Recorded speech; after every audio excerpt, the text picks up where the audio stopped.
Hello there, ladies and gentlemen, and welcome to a slightly delayed episode of Uncanny, where we take a look at all the comic book goodness, or, well, whatever bit of comic book goodness I want to talk about today. So, you may have noticed that it's been a couple weeks since we had an Uncanny come up, and that this is not coming up on the traditional Wednesday. The reason for this is pretty easy. I've been traveling for Thanksgiving last week, and we're coming down to the end of the semester. We had a midterm short while ago, and got 2 weeks before the end of the semester. And as a teacher, that means I'm slightly swamped with getting finals ready, getting projects graded, and since it's all visual art stuff, and 2 of the classes are college classes that I teach, it's a lot of work. So that's the reason for the delay. And if the next 2 weeks there isn't something that comes up, I apologize, but it might be out of my control. However, there is something I would like to talk about today, and it is about current comic news. And no, I'm not talking about Marvel Comics or DC or Image or Dark Horse or any of those big companies. I'm talking about webcomics. Specifically, the webcomic site thegripe.com, spelled with a Y, not an I. I'll put a link in the description below. Thegripe.com is a webcomic that, it's a webcomic site that serves a few webcomics, the main being The Gripe. And the best way I can describe this is a satirical look at the joys of the 9 to 5. Looking at things like, the mundane tasks of a job and finding some humor in the things that really wouldn't be very humorous. So there's The Gripe, there's Robot E. Lee, which is like Robert E. Lee, but it's a robot superhero. And then there's a brand new webcomic drawn by Jacob Trunk and written by yours truly, Christopher Penzinik. And it is called Redshirts. And for those of you in the geek community, I'm fairly certain you can guess what Redshirts would be about. It is a satirical parody on Star Trek.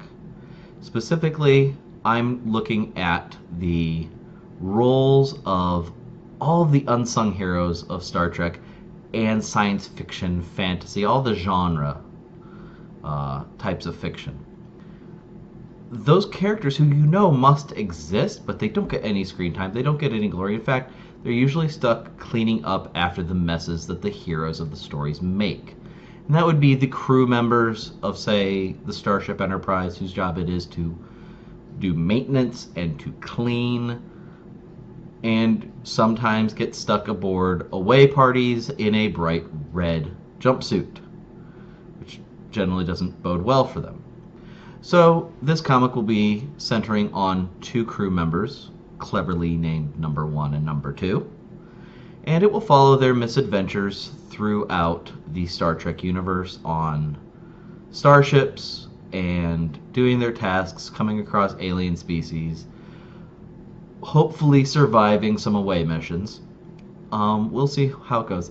There are 2 issues, episodes, volumes, whatever you want to call it. There's 2 comics up so far.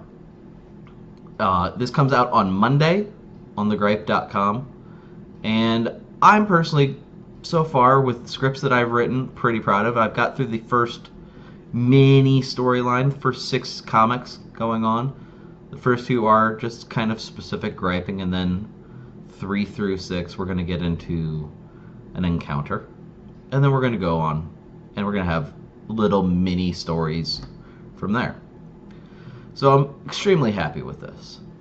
Another thing that I noticed that does have to do with comics, and it does have to do with my background as an artist, is recently I went through and I organized all of my sketchbooks. And I have a lot of sketchbooks, but it's going back from junior high on that I've got drawings that I've kept. Now, most of my old drawings, I mean old drawings, they're gone. They were thrown out, they were lost, whatnot. Most of these drawings, most of these sketches are from college and beyond. But I do have a number of drawings that I did that, and this is from like 7th grade. Specifically, these were drawings of X-Men characters. I was big into reading X-Men at that time, and used the comics as a source, a visual source to draw from. So a lot of my stuff was in the style of the artist at the time. And not all of it is bad. The parts that I had to kind of make up on my own, the anatomy parts for somebody who might be wearing a gray suit and I wasn't really, maybe I didn't see that particular part and I was finishing it, aren't very good. So what I've decided to do is I'm taking those old drawings and I'm going to redraw them. And there might be some slightly different poses and whatnot because I'm going to be looking at real life. And I'm going to be looking at true shading and muscle tone and facial expressions and things like that. And it's going to be a much more updated version. And I'm eventually going to post these things on Tumblr showing a before and after sort of thing. So this is something I've been working on this all day because today was a snow day. Southern Indiana starts with ice, ends with snow. Lots of fun for everybody. So I've been working on a drawing of Nightcrawler, and I'll show you the original one. It's not very good. It's from the Age of Apocalypse, so he was kind of funky. He had a mullet and a gray jumpsuit and just a weird outfit in general. So let's see if I can get this without it being blinded. That's probably not going to happen. No, so you can't really see this very well because of my awesome lighting. So I'm not going to hold up much hope that you can see the new one, which has not been shaded yet. No. Sorry, guys. You'll just have to take my word for it. I will, when I get everything done in another video, I'll post some scans within the video so it'll look good. But, you know, that's a little bit, and most of these are comic book drawings. Actually, I think all of them are comic book drawings that I'm going to be doing these befores and afters. I got some other things in there, but I really don't want to go into that. But yeah, that's it for this week. Some actual comic book news, I guess, and you know, I get to toot my own horn about stuff that I'm working on. So, until hopefully next week, this is Baka, and I will see you guys later. Bye.